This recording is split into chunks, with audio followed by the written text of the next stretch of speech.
Hello students, good morning. I welcome you all on my YouTube channel. My name is Vishnu Gupta and we are learning biology here, that is more than a subject. Today we are going to start the new lesson, that is animal kingdom. Plant kingdom has been completed now, because you know that the CBSE has modified the syllabus and the angiosperm is removed from the plant kingdom. Plant kingdom से angiosperm को हटा दिया है. That's why we haven't studied that angiosperm नहीं पढ़ा हमने.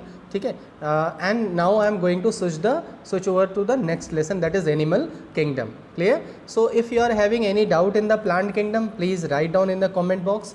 Comment box में ज़रूर लिखना, so that I can bring one doubt session for you. Clear? And whatever NCERT questions are there in your NCERT of this chapter, please solve those questions. उन questions को भी एक बार go through हो जाना. The questions answer of the questions those are covering in the notes. अगर वो notes में ही cover हो रहे हैं then no need to form the notes. उनके answers लिखने की कोई need नहीं है. ठीक है. Otherwise you have to write down the answers. Clear? So start करते हैं lesson को. Animal kingdom. देखो यहाँ पे एक स्लाइड मैंने लगा रखी है, यहाँ पे इतने सारे एनिमल्स दिख रहे हैं और कुछ एनिमल्स मेरे हाथ में भी हैं. ये these are the specimen of animals. इनको बोलते हैं स्पेसिमेंस. ठीक है. जैसे ये स्पेसिमेंस हैं, ये स्पेसिमेंस हैं, ये सब लाइव एनिमल्स नहीं हैं. ठीक है. इनको प्रिजर्व किया गया है. ठीक है. इन एनिमल्स को हम क्या करते हैं? प्रिजर्व करते हैं. ठीक है. किस केमिकल में प्रिजर्व करते हैं? There is a chemical known as formalin. ये अंदर जो एक केमिकल भरा होता है that is known as formalin. In the formalin we can preserve the animals. Animals को हम क्या कर सकते हैं? प्रिजर्व कर सकते हैं.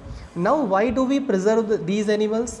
because these animals we can study live also, but all the time we cannot go to study the animals live. ठीक है. अब ये थोड़ा ना कि अगर तुम्हें मुझे कोई फ़िश के बारे में पढ़ाना है तो मैं तुम्हें चलो भाई नदी के किनारे चलते हैं और फ़िश के बारे में पढ़ते हैं. ठीक है. तो that's why we preserve the animals. हम एनिमल्स को क्या करते हैं? प्रिजर्व करते हैं. ठीक है. In the labs, in the museum and in the research center, so that we can study the physical features of the animals. हम animals के physical feature को study कर पाएँ. ठीक है. तो ये है कि why do we preserve the animals. Now there are a lot of variety in the animals. If we talk about the variety of the animals and the plants, अगर हम दोनों की वैरायटी को कंपेयर करें then we will have the more variety in the animal than the plant. Now why there is a more variety in the animal than the plant? There is a answer of this question. इसका answer ये है कि because animals move from one place to another place. ठीक है. That's why they roam here and there. They roam at the different places and they adapt their selves in the different condition. वो अपने आप को different condition में adapt कर लेते हैं. जैसे जो लोग ज़्यादा घुमक्कड़ होते हैं, ठीक है, जो लोग ज़्यादा प्लेसेस को विज़िट करते हैं, ज़्यादा प्लेसेस को एक्सप्लोर करते हैं, उनके अंदर वेरिएशन भी ज़्यादा आता है. उनके अंदर नॉलेज ज़्यादा होती है, उनके अंदर वेरिएशन ज़्यादा होते हैं, उनको बहुत सारी चीज़ें पता होती है. ठीक है. तो इसके अकॉर्डिंग आप लिंक कर सकते हो कि the animals are the organism those can move from one place to another place. अब देखो प्लांट के साथ तो ऐसा है नहीं कि उसकी कोई अगर हैबिटेट कोई चेंज हो गया या कोई एडवर्स कंडीशन हो गई तो प्लांट ने बोला कि चलो अब चलते हैं दूसरी जगह. ऐसा तो पॉसिबल नहीं है. ठीक है. जो भी कंडीशन है, जो भी उसको टॉलरेट करनी है, उसी लोकल एरिया में रह के करनी है. But for the animals what happen? If animals are not getting the favourable condition at one place, they will move to the different place. वो डिफरेंट प्लेस पे चले जाएंगे. If they will get the favorable condition over there, they will start adapting their self. वहाँ पे अपने आप को adapt करने लगेंगे and there will be a variation in those animals. और उन animals में क्या आएगा? Variation आएगा and it will develop a new variety. और इससे क्या develop हो जाएगी? नई variety develop हो जाएगी. तो this is why, that's why there is a more variety in the animal than the plant. ठीक है. अब सोचो हमने जो plants थे उनको classify कर उनको कैसे क्लासीफाई किया? There are so many basic criteria. हम बेसिक क्राइटेरिया बनाते हैं. On the basis of the those criteria we classify the plants. हम प्लांट्स को क्या करते हैं? क्लासीफाई करते हैं. कैसे हमने क्लासीफाई किया था? On the basis of the vascular tissue, on the basis of there chloroplast, उनके क्लोरोप्लास्ट के according, on the basis of there reproduction के बेसिस पे. ठीक है. और हैबिटेट के बेसिस पे किस टाइप की उनकी वॉल होती है, सेल वॉल किस टाइप की होती है. जैसे आपने एल्गी में पढ़ा था कि क्लोरोफाइसियाई में जो सेल वॉल होती है that is made up of cellulose. वहीं पे फियोफाइसियाई में the cell wall is made up of different chemicals. ठीक है, and in the red algae the cell wall is made up of different chemicals, different substances. तो in this way there are so many criteria, on the basis of those criteria we classify the organism as the same we have done in the case of plants. तो plants के case में हमने क्या किया, बहुत सारे animals को क्या किया, क्लासीफाई किया, सॉरी प्लांट्स को क्लासीफाई किया.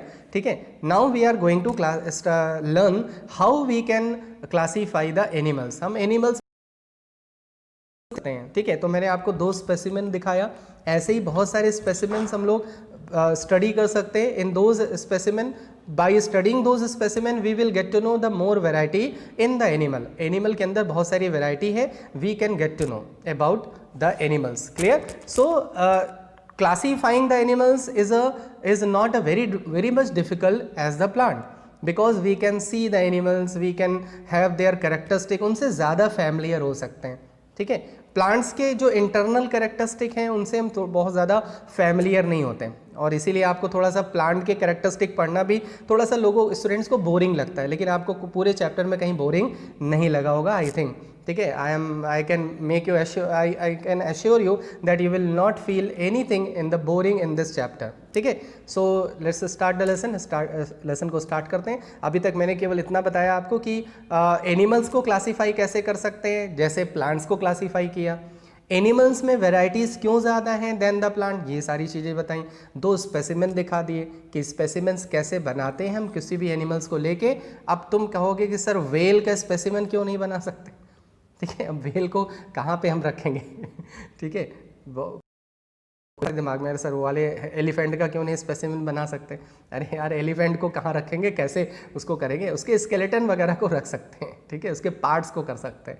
तो बहुत ह्यूज एनिमल्स हैं, उनके जो है मॉडल बनाते हैं. ठीक है, उनको ऐसे जो है वो प्रिजर्व नहीं करते, उनके मॉडल्स बना के उनको स्टडी करते हैं. ठीक है, तो बहुत बड़े एनिमल्स को हम जूलॉजिकल पार्क में बहुत सारे आर्टिफिशियल एनिमल्स बने होते हैं कि हाँ ऐसे एनिमल्स होते हैं. ठीक है, तो एनिमल की वैरायटी को हम जानते भी हैं और हम उसकी स्टडी भी ईजिली कर सकते हैं दैन द प्लांट.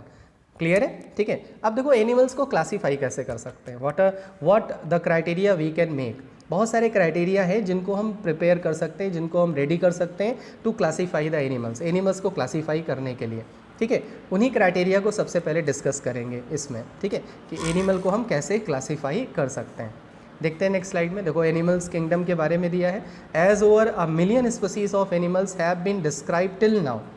ठीक है, और ये जान के चलो कि ऐसा नहीं है कि जितने भी ऑर्गेनिज्म के बारे में आज हमें पता है उतने ही हैं. हो सकता है जब तक हम इस चैप्टर को कंप्लीट कर रहे हैं पता नहीं कितने एनिमल्स एक्सटिंक्ट हो जाएंगे और पता नहीं कितने एनिमल्स के बारे में हमें पता भी लग सकता है.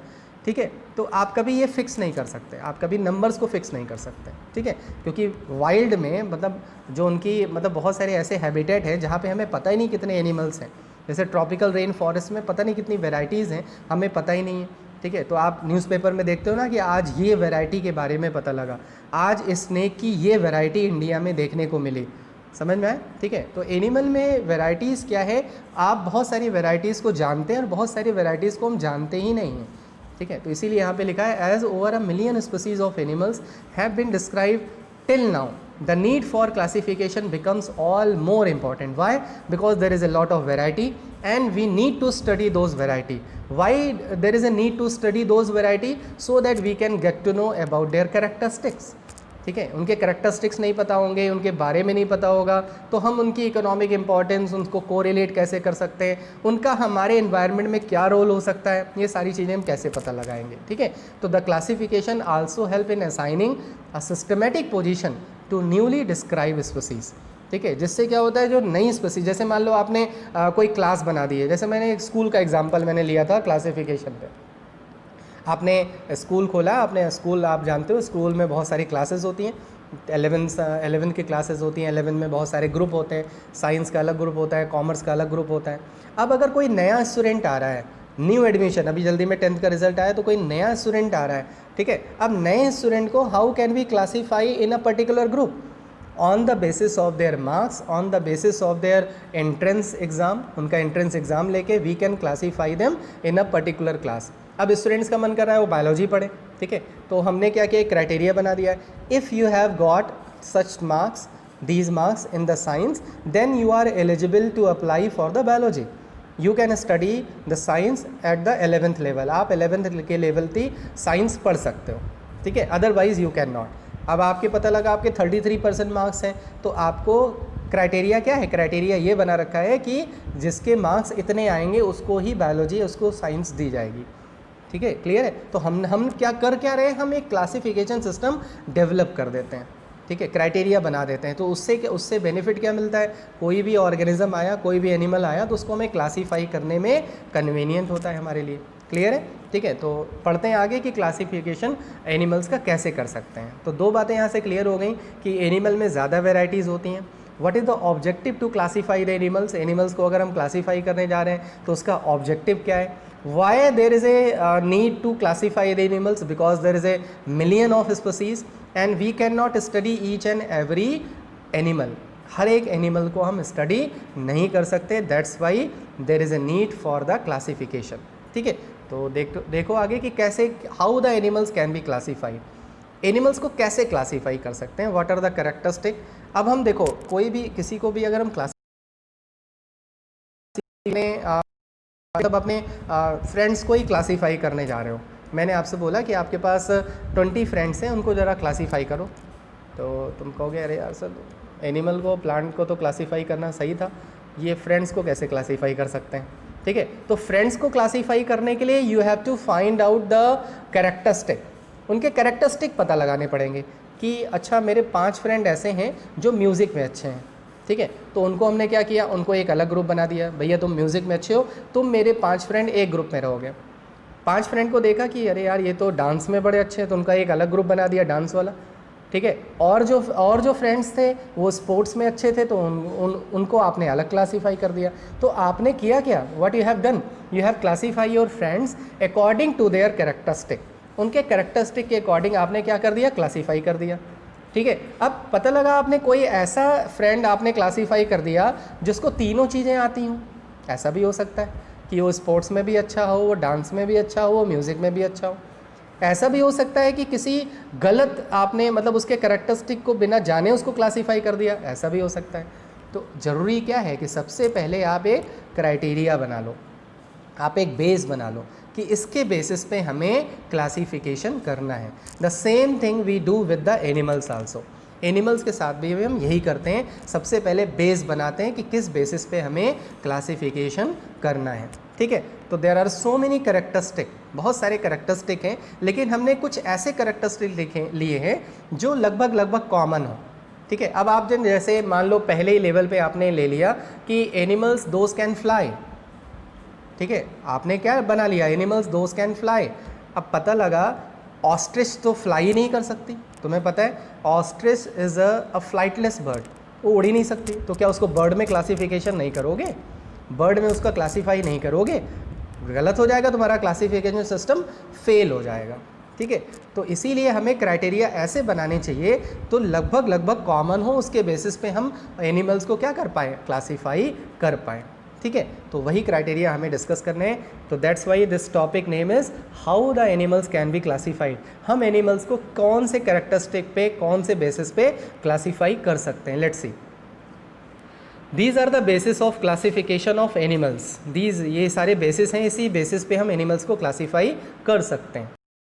सबसे पहला लेवल ऑफ ऑर्गेनाइजेशन, अब इसका मतलब क्या होता है, ठीक है, ऑर्गेनाइजेशन का क्या लेवल होता है, मतलब देखो आपने पढ़ा है ना कि कुछ एनिमल सेल्स होती हैं, बहुत जूनियर क्लास में पढ़ा है, सेल्स होती हैं, सेल्स क्या बना लेती हैं, टिश्यू बना लेती हैं, ठीक है, टिश्यू क्या बना लेते हैं, ऑर्गन्स बना लेते हैं, ऑर्गन क्या बना लेता है, ऑर्गन सिस्टम बना लेता है, और ऑर्गन सिस्टम ऑर्गेनिज्म बना लेता है, ठीक है। तो ये आपने बहुत जूनियर क्लासेस में ही पढ़ा है कि सेल, सेल से टिश्यू, टिश्यू से ऑर्गन, ऑर्गन से ऑर्गन सिस्टम, और ऑर्गन सिस्टम से ऑर्गेनिज्म, ये आपने पढ़ रखा है, ठीक है। अब देखो एनिमल्स के पास सेल्स तो ज़रूर होगी, ऐसा कोई एनिमल्स तो है ही नहीं जिसके पास सेल्स ना हो, ठीक है। अब कोई ऐसा लिविंग ऑर्गेनिज्म ही नहीं होगा जिसके पास सेल्स ना हो। तुम कहोगे सर वायरसेस, तो वायरसेस तो नॉन लिविंग ऑर्गेनिज्म और लिविंग दोनों के बीच में आते हैं, ठीक है, लेकिन प्रोकैरियोट्स के पास सेल्स होती हैं, ठीक है, लेकिन वो अलग हैं। जितने भी एनिमल्स हम क्लासीफाई करने जा रहे हैं they all are multi cellular, क्योंकि हमने यूनिसेलुलर एनिमल्स को तो पहले से ही प्रोटोजोआ में क्लासीफाई करके आ गए, उनको वहीं पे कर दिया, हाँ भैया तुम यहीं रहो, ठीक है, यूनिसेलुलर हो, बस तुम्हें क्लासीफाई यहाँ पे कर दिया। We are going to classify all the multi cellular animals. ठीक है, अब देखो कोई भी एनिमल्स है उसके पास सेल्स तो ज़रूर होगी। हो सकता है कि सेल्स टिश्यू ना बना पाए, हो सकता है मे बी, ठीक है, हो सकता है टिश्यू हो बट ऑर्गन ना बना पाए, लेकिन सेल्स ज़रूर होगी।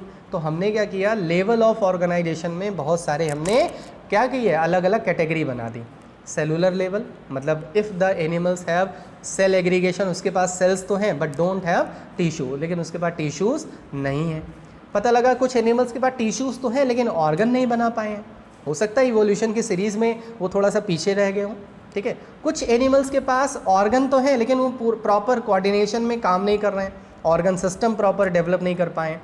ठीक है, तो इससे हमें क्या मिल रहा है कि हम इस पर्टिकुलर बेसिस पे एनिमल्स को क्लासीफाई कर सकते हैं। जितने भी एनिमल्स हैं they will show one level, confirm है एक लेवल में तो ज़रूर आएंगे, या तो सेलुलर लेवल में आएंगे, या तो टिश्यू लेवल पे आएंगे, या तो ऑर्गन लेवल पे आएंगे, या तो ऑर्गन सिस्टम लेवल पे आएंगे। अब बताओ कोई एनिमल ऐसा है जो इनके लेवल के अलग होगा? कोई नहीं होगा। ठीक है, तो हमने क्राइटेरिया ही हम ऐसा बनाते हैं जिसके थ्रू हम प्रॉपर क्लासिफिकेशन कर पाएँ। ठीक है, नेक्स्ट है सिमेट्री। आपने मैथ्स में भी एक चैप्टर होता था जूनियर क्लासेस में, सबसे लास्ट में दिया रहता था, बहुत कम ध्यान देते थे। ठीक है, सिमेट्री। सिमेट्री में मीन्स क्या होता है, if you can divide a particular thing into two equal half, अगर आप किसी चीज़ को टू इक्वल हाफ में डिवाइड कर सकते हो। जैसे ये डस्टर है, इस डस्टर को अगर हमने ऐसे कट किया तो ये दो इक्वल हाफ में डिवाइड हो गया। ठीक है, जैसे हमारी बॉडी है, हमने इसको अगर हम एक प्लेन से डिवाइड करें फ्रॉम वन प्लेन तो we will have the two equal parts of the body. ठीक है, तो सिमेट्री है कि नहीं है? लेकिन अगर आपको कोई ऐसा ऑब्जेक्ट मिल जाए जिसका कोई शेप ही नहीं है प्रॉपर, ठीक है, तो उसकी सिमेट्री हो सकती है? नहीं हो सकती। ठीक है, उसकी कोई पर्टिकुलर सिमेट्री वो डिवाइड ही नहीं हो सकता दो इक्वल पार्ट में। ठीक है, तो सिमेट्री भी या तो एनिमल सिमेट्री शो नहीं करेगा, मतलब या तो डिवाइड नहीं होगा और या तो डिवाइड होगा, दो ही टाइप के एनिमल्स होंगे। बस समझ में आई बात कि नहीं? ठीक है, अब देखो सिमेट्री भी क्या कर सकती है, एनिमल्स को क्लासीफाई कर सकती है। नेक्स्ट है जर्म लेयर। अब देखो जर्म लेयर क्या होता है, नाम से देखो जर्म लेयर, जर्म कुछ चीज़ जर्मिनेट हो। Actually our life start from the zygote. ठीक है, चाहे जितना भी बड़ा ह्यूज एनिमल क्यों ना हो, वो इसी सेल से स्टार्ट होता है, जाइगोट से। ठीक है, zygote is a unicellular cell, एक सिंगल सेल है। ठीक है, and in the zygote there is a cell division, zygote में सेल डिवीजन होता है। When there is a division in the stage appear, फिर एम्ब्रियोनल स्टेज आती है, एम्ब्रियो की बहुत सारी स्टेजेस आती हैं। ठीक है, in the embryo stages there are so many layers are there, बहुत सारी लेयर्स होती हैं, एम्ब्रियोनिक लेयर्स जिनको बुलाते हैं। ठीक है, जैसे एक्टोडर्म एक लेयर होती है जिसका नाम है एक्टो। पूरी बायोलॉजी में जहाँ पे भी एक्टो वर्ड आ जाए उसका मतलब है आउटर, और जहाँ पे भी डर्म वर्ड आ जाए, derm, that related to the upper layer और स्किन।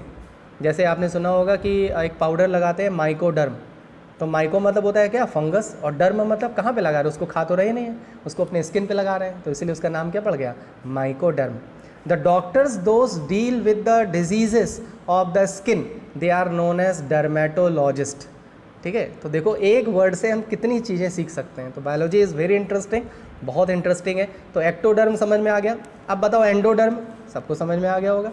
एंडो मतलब क्या होता है, इनसाइड, अंदर की तरफ, और मीज़ो मतलब क्या होता है, जहाँ पे भी मीज़ो वर्ड आ जाए उसका मतलब होता है बीच में। तो एक्टोडर्म, मीज़ोडर्म और एंडोडर्म, ये तीन जर्म लेयर्स होती हैं, ये तीन एम्ब्रियोनिक लेयर होती हैं। यही जितने भी हमारे पास जितने भी ऑर्गन्स होते हैं सबका फॉर्मेशन यही करती हैं, तो इसीलिए इनको क्या बुलाते हैं हम, जर्म लेयर। अब बताओ एनिमल्स के पास जर्म लेयर होगी कि नहीं होगी? पक्का होगी। ठीक है, जाइगोट है तो जाइगोट जर्म लेयर जरूर बनाएगा, तो इसलिए हमने इसको भी क्राइटेरिया बना लिया। अब देखो सीलोम क्या होता है, सीलोम मतलब होता है बॉडी कैविटी। ठीक है, अब देखो बॉडी कैविटी मतलब क्या हो गया, और कैविटी मतलब क्या होता है। एक होता है हॉलो गट।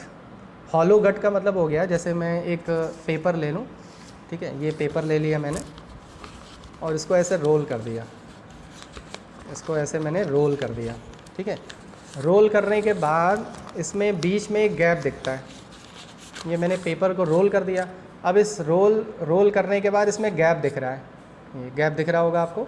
ठीक है, तो ये हॉलो गट है, इसी को बुलाते हैं हॉलो गट। मतलब ये क्या है, गट है केवल, इसमें कैविटी नहीं है। क्लियर है? जैसे एक रूम आपने बनाया, एक रूम है, केवल रूम है, केवल बस रूम में कुछ नहीं है, तो रूम क्या है, रूम जो है हॉलो है। लेकिन अभी आपने रूम ने डिफरेंट कबर्ड बनवा दी, आपने देखा हो ना कि रूम में वॉर्डरोब बनवा देते हैं, कवर्ड बनवा देते हैं, अलमीरा रख देते हैं, तो आपके रूम में क्या बन गई, अब कैविटी हो गई। समझ में आया? तो हमारे भी बॉडी में इंटरनल ऑर्गन्स जहाँ पे लोकेटेड होते हैं, those parts are known as body cavity, उनको बॉडी कैविटी बोलते हैं। जैसे हमारा लंग एक कैविटी में सिचुएटेड है, हमारा हार्ट एक कैविटी में है, ठीक है। तो इस तरह से जो इंटरनल ऑर्गन्स होते हैं उनके लिए जो है उसको बुलाते हैं हम सीलोम या बॉडी कैविटी। तो एनिमल्स के पास कैविटी या तो नहीं होगी या तो होगी, पक्का है ना, ठीक है। सेगमेंटेशन, सेगमेंट्स मतलब अलग अलग सेगमेंट्स होना, वैसे हमारे, लेकिन वो ऐसे नहीं है कि हम हमारा बॉडी एक पर्टिकुलर सेगमेंट में है, एक पर्टिकुलर सेगमेंट में है। सेगमेंट्स नहीं होते लेकिन पार्ट्स होते हैं, ठीक है। जैसे जो टेलर होता है, टेलर के पास जब अपना आप क्लोथ स्टिच कराने जाते हो तो सबसे पहले वो सेगमेंट बनाता है। कैसे बनाता है, मेज़र करता है और सीज़र से क्या करता है, उस पर मार्क कर देता है, ठीक है। उसके बाद क्या करता है, उसको कटिंग कर देता है अलग अलग पार्ट। ऐसे हमारी बॉडी जान लो, सबसे पहले सेगमेंट्स आए होंगे, सेगमेंट से धीरे धीरे हमारी बॉडी क्या हो गई, डिफरेंट पार्ट्स में डिवाइड हो गई, इसको बोलते हैं सेगमेंटेशन। नोटोकॉर्ड, नोटोकॉर्ड में अभी नहीं बताऊंगा, थोड़ी देर जब हम थोड़ा सा पढ़ लेंगे तब मैं बताऊंगा, तब तुम्हें समझ में आएगा कि नोटोकॉर्ड क्या होती है। बॉडी प्लांट्स, बॉडी प्लांट्स मतलब जैसे कुछ ऐसे एनिमल्स होते हैं जिनमें डाइजेस्टिव ट्यूब जो होती है, मतलब एलिमेंट्री कैनाल होती है, वो बस सिंगल होती है, मतलब उसमें माउथ भी वहीं होता है और एनस भी वही होता है, ठीक है। तो उसको बोलते हैं blind sac plant.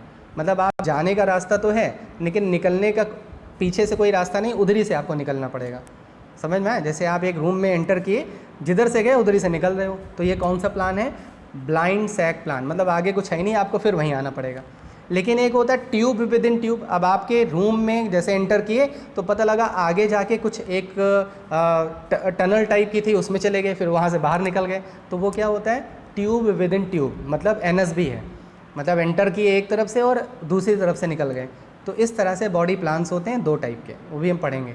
Circulatory system, हो सकता है एनिमल्स के पास सर्कुलेटरी सिस्टम ना हो, ठीक है, या तो नहीं होगा या तो होगा, ठीक है। तो इसीलिए हमने इनको क्राइटेरिया में रख लिया। समझ में आया? तो these are the criteria, on these criteria we will learn how to classify the animals. हम रटेंगे नहीं, हम पढ़ेंगे नहीं, हम सीखेंगे कि how we can classify the animals on these criteria. इन क्राइटेरिया पे एनिमल्स को कैसे क्लासीफाई कर सकते हैं। समझ में आया? तो it will be very interesting lesson, बहुत इंटरेस्टिंग लेसन होगा, ठीक है। और बने रहिए एंड कीप स्टडिंग, पढ़ते रहिए और एनिमल्स के बारे में एक्सप्लोर करना स्टार्ट कर दो, ठीक है। और ये काफ़ी इंटरेस्टिंग हो जाएगा क्योंकि एनिमल्स के बारे में पढ़ना भी अच्छा लगता है। हाँ, ये ऑर्गन के बारे में पता लगेगा, कुछ अमेजिंग फैक्ट्स पता लगेंगे कि ऐसा भी एनिमल्स होता है जिसमें मेल बर्थ देता है, ठीक है। वैसे तो आपने सुना है ना कि फीमेल बर्थ देती हैं, बट कुछ ऐसे एनिमल्स होते हैं where the male give the birth to the baby, ठीक है। तो ऐसे भी कुछ एनिमल्स होते हैं, we will get to know, ठीक है। Clear? So I am completing this session, complete कर रहा हूँ सेशन को। Hope so that you understood well, आपको अच्छे से समझ में आया। कमेंट बॉक्स में ज़रूर लिखना, ठीक है। I have attended the class and I am able to understand each and every thing. Clear? So completing the session, stay at your home, stay safe. Jai Hind, जय भारत एंड गुड बाय।